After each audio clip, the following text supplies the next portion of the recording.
आइए हम लोग पिछले क्लास में परागण के ढेर सारे विधि को देख लिए थे। मतलब परागण को ढेर सारे विधि को देखे थे। आज हम लोग अगले विधि को देखते हैं कि अगला विधि परागण का कौन सा है। अगला विधि है कीट परागण। तो आइए हम लोग कीट परागण को देखते हैं।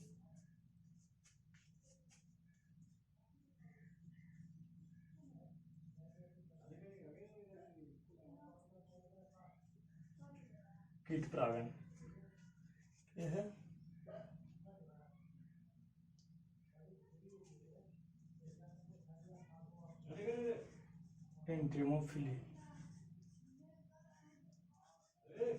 एंट्रीमोफिली। तो आइए हम लोग देखते हैं कीट परागण क्या है। इसमें क्या हो जाएगा कि जब छोटे छोटे कीट जैसे में मधुमक्खी हो गया या फिर तितली हो गया, भावरा हो गया, ऐसे में मधुमक्खी, तितली, भावरा जब कोई फूल पे, कोई पुष्प पे मकरंद चूसने के लिए बैठता है तो उसके पैर में परागकण लग जाते हैं और या फिर उस पुष्प के पुमंग तथा जयांग बैठने से संपर्क में आ जाता है, जिसके फलस्वरूप उसमें परागण हो जाता है। या फिर ऐसे भी होता है कि उसके पैर में परागकण लग जाते हैं और वह किसी दूसरे पुष्प पर जाकर बैठता है तो उसके पैर में लगे परागकण उसके वर्तिकाग्र तक पहुंच जाता है, जिसके फलस्वरूप भी परागण होते हैं। तो आइए हम लोग फिर से एक बार समझते हैं कि जब छोटे छोटे कीट जैसे में तितली, भावरा और फिर मधुमक्खी जब कोई पुष्प पे मकरंद चूसने के लिए बैठते हैं तो उसके पैर में परागकण लग जाते हैं या फिर उसको बैठने के फलस्वरूप पुमंग तथा जयांग एक दूसरे के संपर्क में आ जाते हैं, जिसके फलस्वरूप उसमें निषेचन हो जाता है। या फिर उसके पैर में लगे परागकण किसी दूसरे पुष्प पर जाकर फिर मकरंद चूसने के लिए बैठता है तो उसमें लगे परागकण उसके वर्तिकाग्र तक पहुंच जाते हैं, जिसके फलस्वरूप भी परागण होते हैं। उम्मीद करता हूं समझ गए होंगे। तो आइए लिख लेते हैं। जब छोटे छोटे कीट जैसे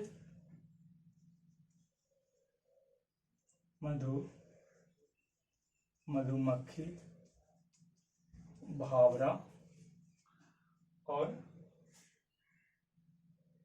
तितली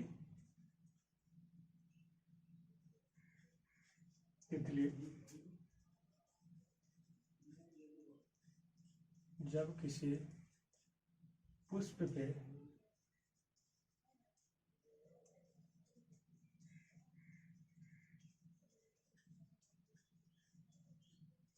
मकरंद चूसने के लिए बैठते हैं तो उसके पैर में नहीं, इसे कर देते हैं।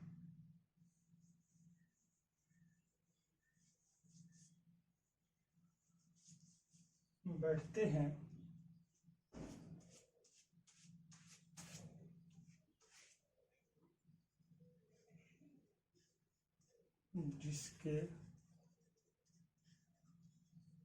जिसके फलस्वरूप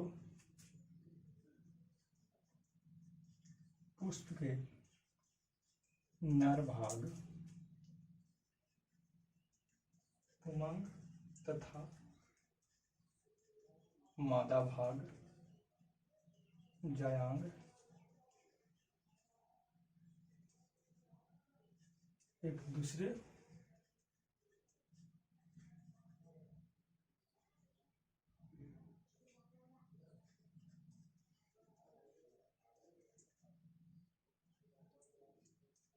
संपर्क में आ जाते हैं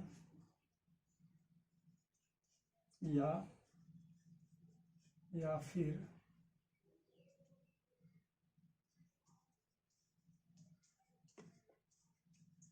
उसके पैर में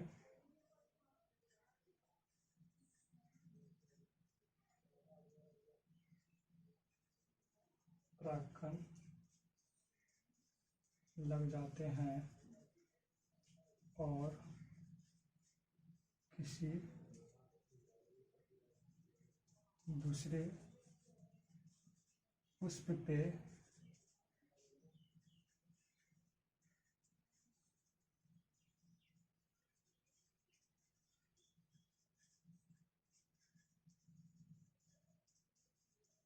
चूसने के लिए बैठते हैं तो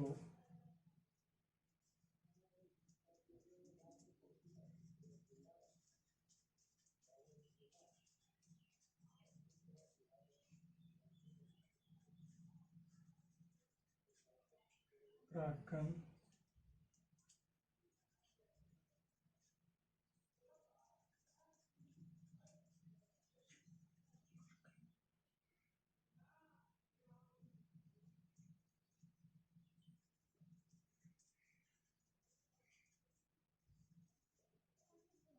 आ जाते हैं, जिसके फलस्वरूप परागण हो जाता है।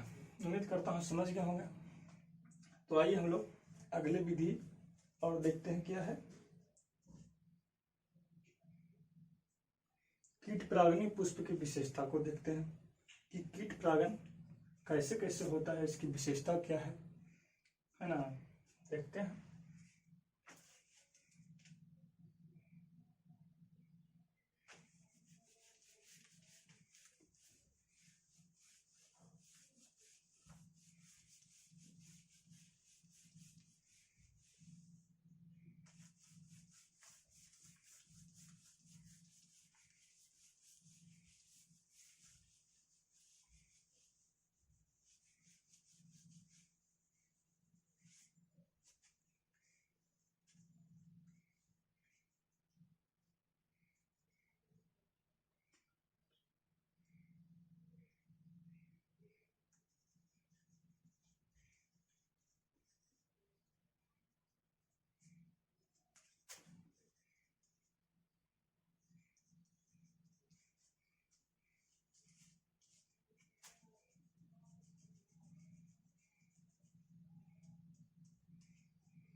कीट परागन पुष्प के विशेषता।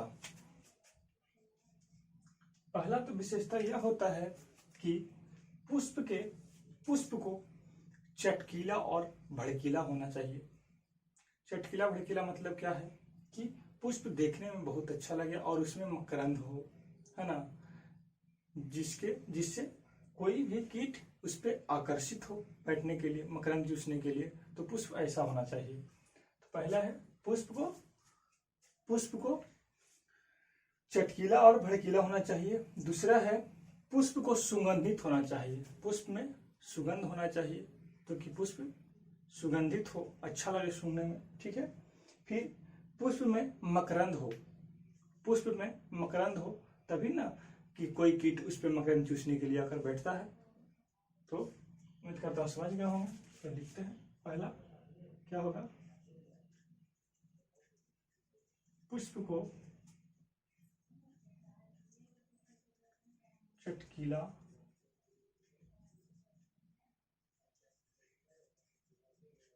भड़कीला होना चाहिए।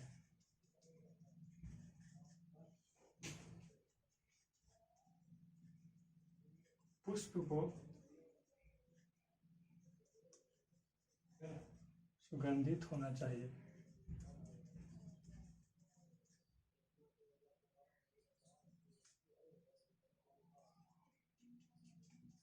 दूसरा, इसमें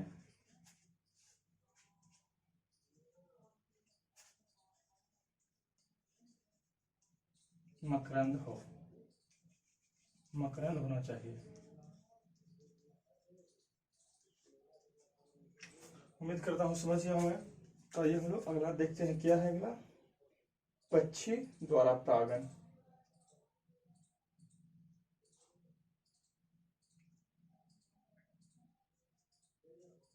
पक्षी द्वारा परागन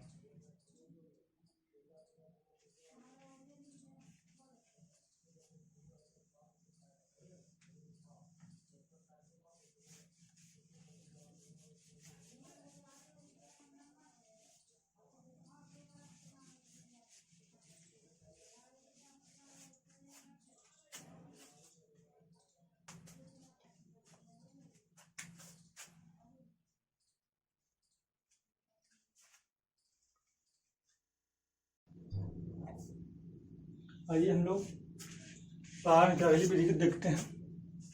परागण की अगली विधि है पक्षी परागण। पक्षी परागण, पक्षी परागण, पक्षी परागण। इसमें क्या होगा देखते हैं, इसको समझेंगे। पक्षी परागण, जब छोटे पक्षी मकरंद चूसने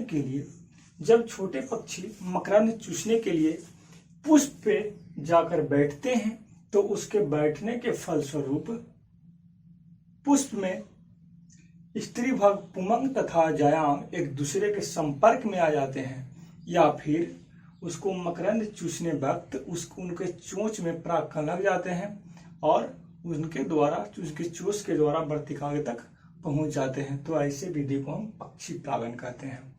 एक बार फिर से, जब पक्षी किसी पुष्प पे मकरंद चूसने के लिए बैठते हैं तो उनके चोंच में परागकण लग जाते हैं और उनके चोंच के द्वारा या उनके पैर के द्वारा परागकण उनके वर्तिकाग्र तक पहुंच जाते हैं, तो उसे हम पक्षी परागण कहते हैं। यानी कि कोई एक पुष्प है, इस पे किसी चिड़िया, किसी पक्षी मकरंद चूसने के लिए बैठती है तो उसके चोंच में परागकण लग जाते हैं, या फिर उसके पैर के द्वारा वर्तिकाग्र और परागकण एक दूसरे के संपर्क में आ जाते हैं, जिसके फलस्वरूप उसमें परागण की प्रक्रिया हो जाती है। उम्मीद करता हूं समझ गए होंगे। आइए लिख लेते हैं। जब कोई पक्षी किसी पुष्प पे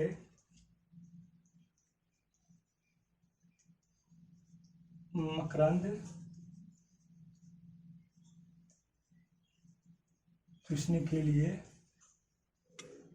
बैठते हैं तो उसके चोंच में परागकण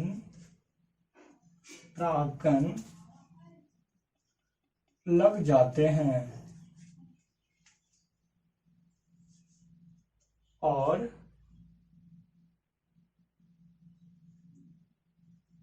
उनके चोंच में लगे परागकण उसके वर्तिकाग्र तक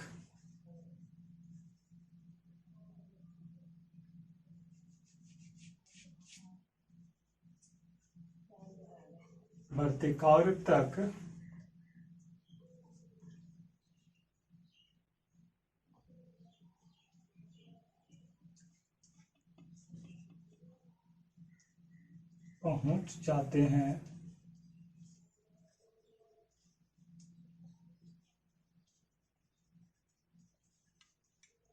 जिसके फलस्वरूप पुष्प में परागण की विधि होती है।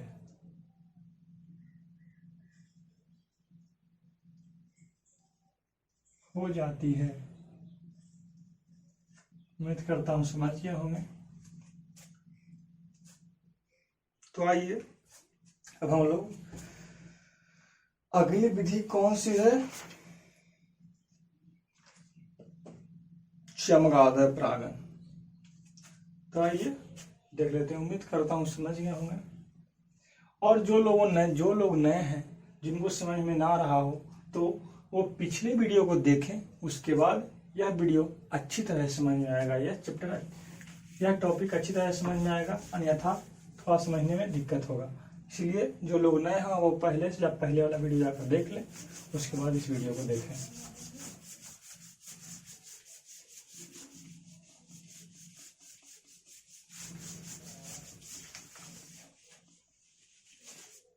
अगली विधि है चमगादड़।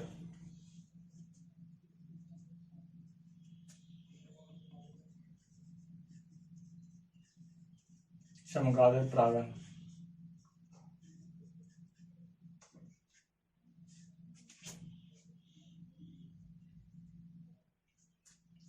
चमगादड़ परागण। इसको समझते हैं। जब रात्रि के समय में चमगादड़ अपने भोजन के तलाश में बाहर निकलते हैं तो पुष्प से आकर्षित होकर उसके मकरंद चूसने के लिए पुष्प पे जाकर बैठते हैं। तो उनके बैठने से पुमंग तथा जयांग एक दूसरे के संपर्क में आ जाते हैं, जिसके फलस्वरूप इसमें परागण की प्रक्रिया होती है। एक बार फिर से, जब चमगादड़ रात्रि के समय में अपने भोजन के तलाश में बाहर निकलते हैं तो पेड़ पर किसी पुष्प पे जाकर बैठते हैं, और उनको जब वह किसी पुष्प पे बैठता है तो उनको बैठने के फलस्वरूप परागकण तथा जयांग एक दूसरे के संपर्क में आ जाते हैं, जिसके फलस्वरूप उसमें परागण की प्रक्रिया हो जाती है, या फिर पैर में लग जाते हैं और किसी दूसरे पुष्प पे जाकर बैठते हैं तो उनमें परागण की प्रक्रिया होती है। सेम है सब एक दूसरे के। तो उम्मीद करता हूं समझ गए होंगे। आइए लिख लेते हैं।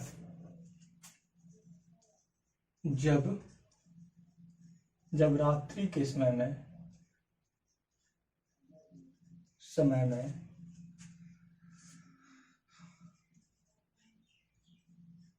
चमगादड़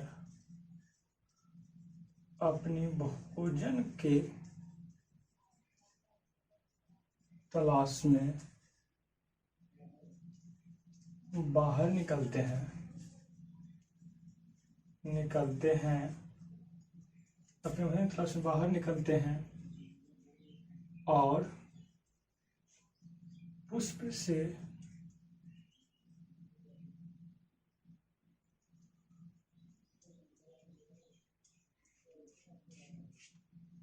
पुष्प पे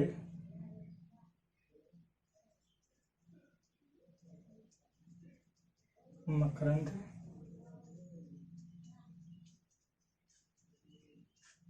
चूसने के लिए बैठते हैं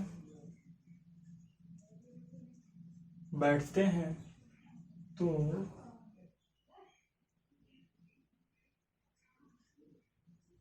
उसके बैठने के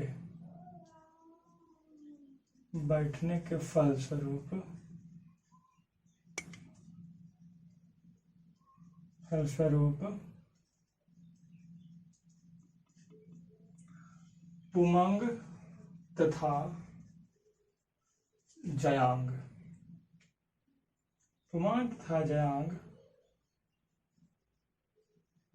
एक दूसरे के संपर्क में आ जाते हैं,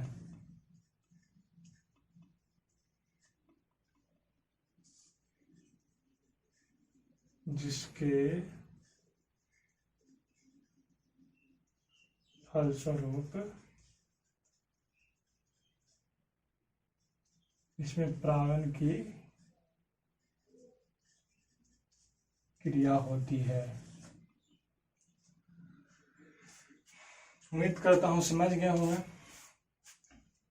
तो आइए देखते हैं अगली विधि।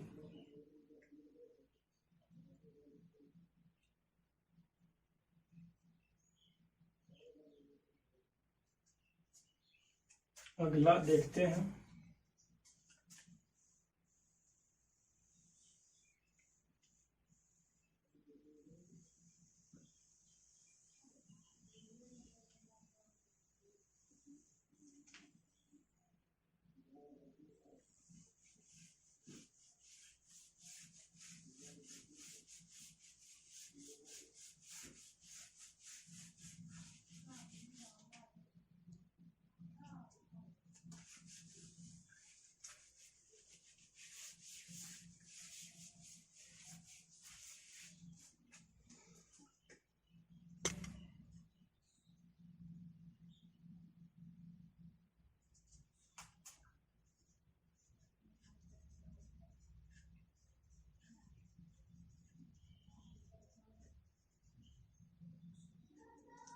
पर परागण के लाभ क्या है, जो देखते हैं। पर परागण के लाभ, इसका क्या लाभ होता है, मतलब पर परागण होने का क्या क्या लाभ है ना।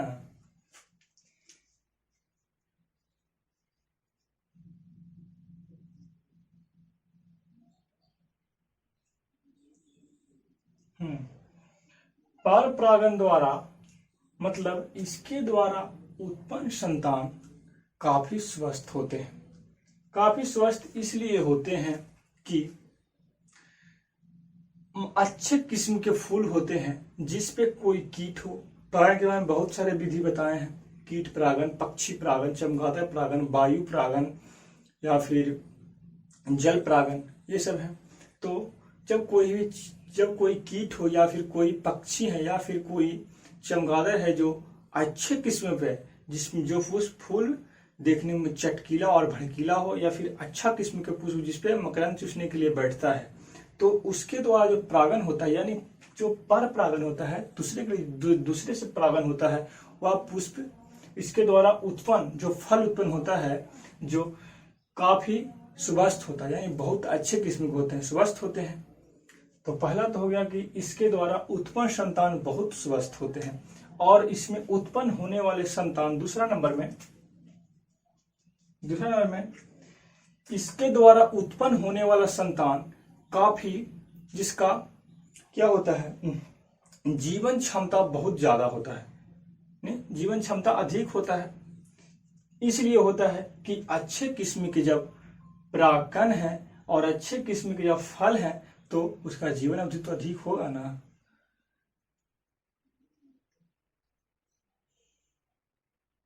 और इसमें होने वाले संतान, यानी पर परागण के द्वारा जो संतान उत्पन्न होते हैं वो नए किस्म के होते हैं। नए किस्म के इसलिए होते हैं कि विभिन्न प्रकार के पुष्प के, मतलब जो अच्छे किस्म या फिर विभिन्न प्रकार के पुष्प के परागकण जाकर पाते हैं, यानी अच्छे किस्म के पुष्प के परागकण पाते हैं, या फिर जो भी पुष्प हो तो अलग अलग पुष्प के परागकण पाते हैं, इसीलिए नए किस्म के होते हैं। तो उम्मीद करता हूं समझ तो गए होंगे। पहला हो जाएगा कि पर परागण द्वारा, यानी इसके द्वारा उत्पन्न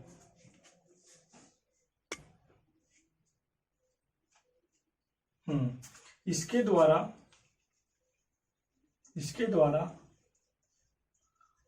होने वाले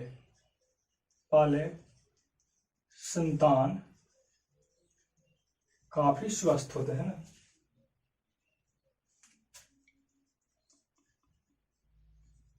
स्वस्थ होते हैं। और दूसरा, इसके द्वारा होने वाले संतान काफी क्या होता है, हाँ, संतान का जीवन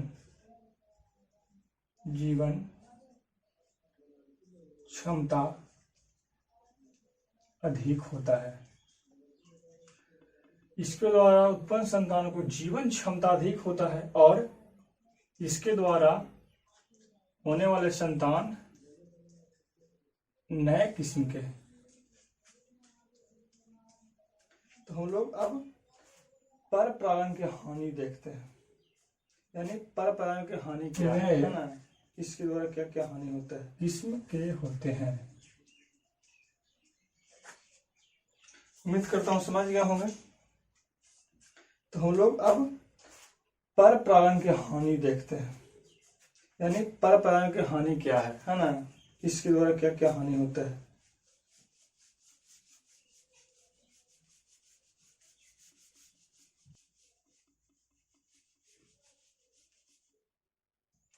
लाभ हो गया, अब हानि।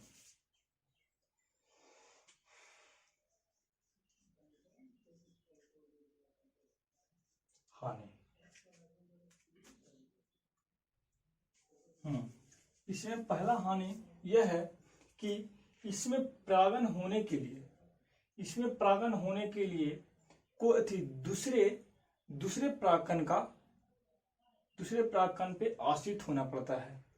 तो पहला हानि यह है कि जिसमें फर परागण होता है, जो पुष्प एक लिंगी होते हैं जिसमें नर और मादा भाग अलग अलग होते हैं, तो ऐसे पुष्प में परागण होने के लिए दूसरे पुष्प के परागकण पे आश्रित रहना पड़ता है। इसलिए यह एक हानि है। और दूसरा हानि यह है कि इसमें परागण होने के लिए कोई निश्चित समय नहीं है। इसमें कब परागण होगा जिसका कोई निश्चित टाइम नहीं है कि होगा या ना भी होगा। ये क्योंकि यह दूसरे परागकण पे आश्रित रहता है, तो इसमें परागण हो और ना भी हो। और तीसरा है कि इसमें परागकण की काफी बर्बादी होती है। जब कोई परागकण उड़ता है तो कोई फिक्स नहीं ना है कि कोई पुष्प पे ही जाके बैठे गिरे, धरती पे भी गिर जाता है, तो उसमें पुष्प परागकण का बर्बादी होती है। या फिर कोई पक्षी बैठता है तो उसके पैर में परागकण लग जाते हैं, तो वह कोई फूल पे जाकर न बैठे, कहीं और जगह पे जाकर बैठ जाता है, उसमें बर्बादी हो जाता है। तो ये है, तो लिख लेते हैं क्या है कि इसमें परागण होने के लिए बाहरी परागकण पर आश्रित रहना पड़ता है ना।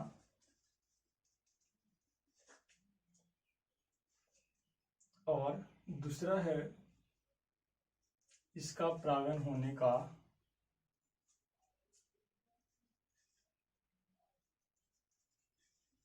निश्चित समय सीमा नहीं है। और इसमें परागकण की काफी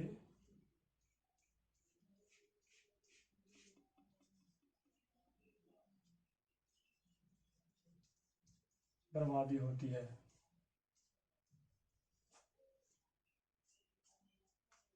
इसमें परागकण की काफी बर्बादी होती है।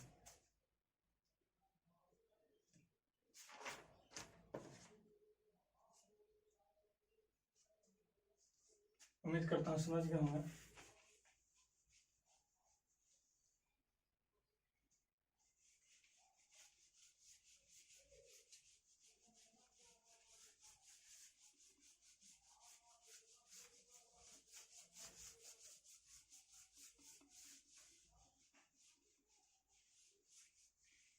और एक पुष्प है अनुन्मीलिय परागणित पुष्प, इसके बारे में देख लेते हैं।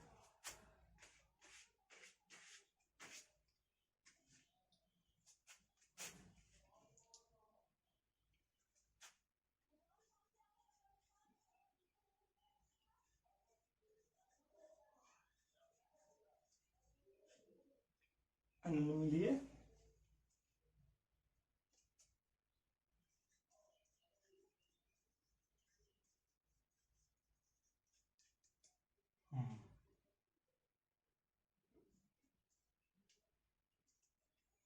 अनुन्मीलिय परागणित पुष्प, इसके बारे में देखते हैं कि समझते हैं कि कुछ ऐसे पुष्प होते हैं जिसमें जो द्विलिंगी होते हैं। कुछ ऐसे पुष्प होते हैं जो द्विलिंगी होते हुए भर में भी उसमें जो कभी नहीं खिलते हैं। कुछ ऐसे पुष्प होते हैं जो द्विलिंगी होते हुए भर में कभी नहीं खिलते हैं, तो ऐसे पुष्प को हम आवर्त पुष्प कहते हैं। हाँ, इसमें क्या होता है कि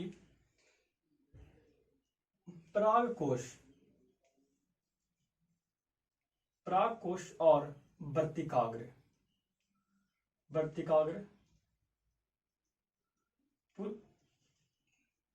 परागकोश और वर्तिकाग्र एक दूसरे से सटे होते हैं, दूसरे से सटे होते हैं, दूसरे से सटे होते हैं या फिर एक दूसरे से लिपटे होते हैं, एक दूसरे से लिपटे होते हैं।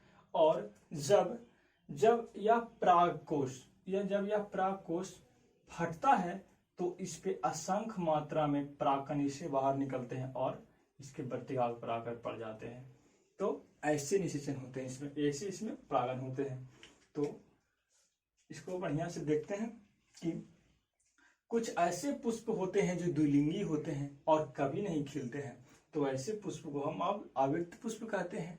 और इसमें पुमंग तथा जायांग एक दूसरे से सटे और लिपटे होते हैं। तो जब परागकोश फाटते हैं तो असंख्य मात्रा में परागकण इनके वर्तिकाग्र तक जाकर पहुंचती है, तो इसमें निषेचन की प्रक्रिया होती है। तो ऐसे पुष्प को हम क्या स्वपरागनी पुष्प भी कहते हैं और अनुन्मीलीय पुष्प कहते हैं। उम्मीद करता हूं समझ गए होंगे। तो आइए एक बार फिर से और देख लेते हैं। कुछ ऐसे पुष्प होते हैं, कुछ यह परीक्षा के दृष्टिकोण से बहुत ज्यादा पूछे जाने वाले प्रश्न है, यह बहुत ज्यादा पूछा जाता है। तो अगर जो कोई क्वेश्चन अनुन्मीलीय पुष्प बोले या फिर आवर्त बीजी पुष्प पूछे या फिर कोई क्या स्वपरागनी पुष्प पूछे या फिर अनुन्मीलीय पुष्प पूछे, तो सबका उत्तर यही देना है जो हम बता रहे हैं। इसमें क्या हो जाएगा कि कुछ ऐसे पुष्प होते हैं जो द्विलिंगी होते हैं और कभी नहीं खिलते हैं, तो ऐसे पुष्प को हम आवृत्त पुष्प कहते हैं। इस पुष्प में क्या होता है कि पुमंग तथा जायांग एक दूसरे से सटे होते हैं या फिर एक दूसरे से लिपटे होते हैं। तो जब परागकोश फटते हैं तो उसके द्वारा असंख्य मात्रा में परागकण निकलते हैं और परागकण उसके वर्तिकाग्र जाकर पहुंचते हैं। तो इस प्रक्रिया के द्वारा उसमें परागन की क्रिया होती है। तो ऐसे पुष्प को हम स्वपरागनी पुष्प भी कहते हैं और अनुन्मीलीय पुष्प भी कहते हैं, सब एक ही है। उम्मीद करता हूँ समझ गए होंगे। आइए लिख लेते हैं। ऐसे होते हैं किसमें, बेदाम में, बायोल हो गया, कनकौआ हो गया, ये सब में यही प्रक्रिया होता है।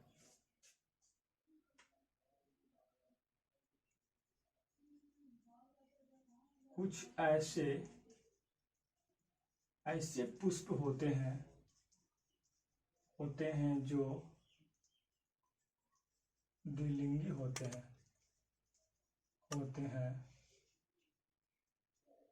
और कभी नहीं खिलते हैं। तो ऐसे पुष्प को आवृत्त पुष्प कहते हैं, आवृत्त पुष्प कहते हैं।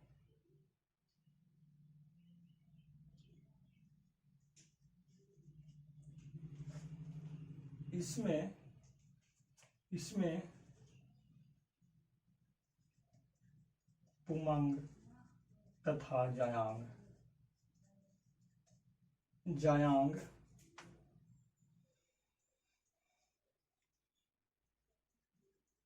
एक दूसरे से सटे होते हैं या फिर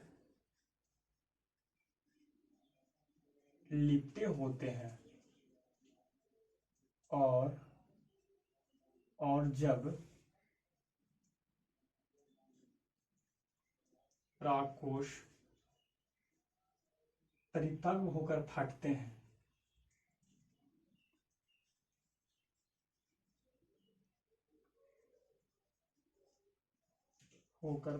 हैं तो असंख्य मात्रा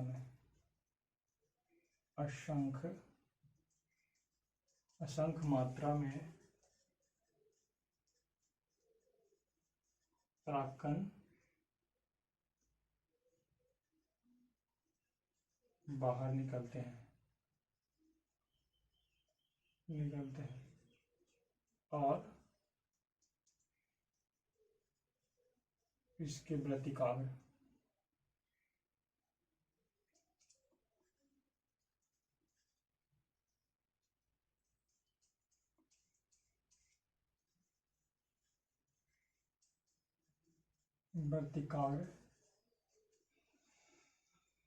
तक पहुंचते हैं। तो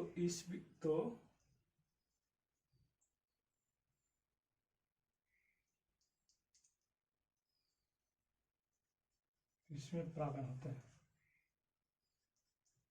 परागण की विधि होती है और ऐसे पुष्प को स्वपरागणी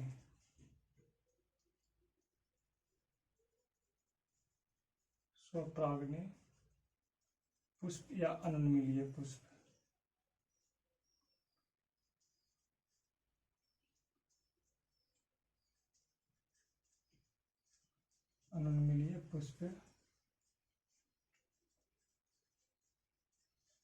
कहा जाता है। जैसे में हो गया बादाम, बाइओल,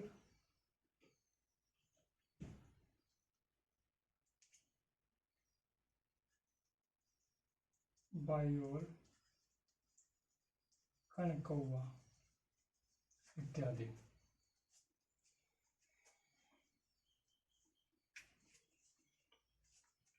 उम्मीद करता हूँ अच्छी तरीके से समझ में आया होगा। तो आज यह चैप्टर यानी पुष्पीय पादपों में लैंगिक जनन, यह चैप्टर आज इस वीडियो में इस क्लास में खत्म हो गया। अब हम लोग अगले क्लास में पाठ अध्याय 3 देखेंगे। ठीक है, उम्मीद करता हूँ समझ में आएगा। जो लोगों को समझ में ना आए वो कमेंट करेंगे, कोशिश करेंगे कि फिर से समझाएं। Thank you.